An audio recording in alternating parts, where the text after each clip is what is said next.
It was an explosion that could be heard and felt for blocks. It leveled 2 buildings and killed at least 2 people. Now, here's what we know right now. In addition to the 2 dead, there are more than 60 people injured. Some of them are children. 8 people are still unaccounted for tonight. A gas leak is believed to be to blame, but an investigation is going on right now into exactly what went wrong. Our team coverage tonight starts with Liz Dahlem. She is near the scene of the collapse at 116th Street and Park Avenue. Good evening, Liz.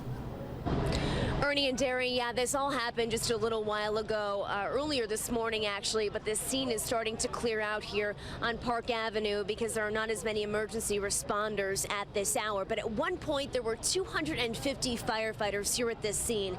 As you guys said, 2 women were killed, more than 50 are being treated at area hospitals, and many are still unaccounted for this evening. The explosion on 116th Street and Park Avenue leveled 2 5-story buildings. One housed a piano shop. The other was home to a church and apartments. Now all that's left is the twisted foundation beams and a pile of rubble.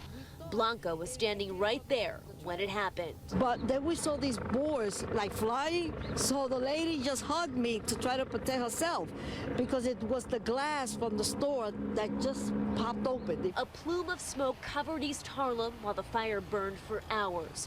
Victims were covered in soot, many of them taken away on stretchers before going to the hospital. A number of people are still unaccounted for. There are a number of missing individuals. I emphasize that those who are missing could well be safe in another location and just not contacted yet or reachable yet. Neighbors tell us they could smell the gas leak last night and made calls to Con Edison. Opened my door and I smell gas, mass gas. Leave to go to work, and that time around 9:30, and my wife called me, say you have explosion next door. But the power company says they were not aware of any issues until minutes before the explosion. Our first indication of any gas leak was at 9:13 this morning when we received a call of a gas leak at an adjacent building. We dispatched crews 2 minutes later at 9:15. The area is served by an 8-inch low-pressure gas main.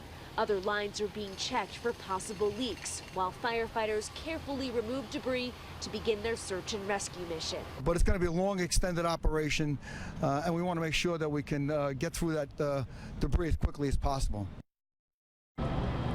Commissioner Cassano said it could be a while before fire marshals get underneath all of that debris. They say once they get into the basement, though, they should have a better understanding of how this explosion ignited and how this fire started. We're live from East Harlem. Liz Dahlem, Fox 5 News.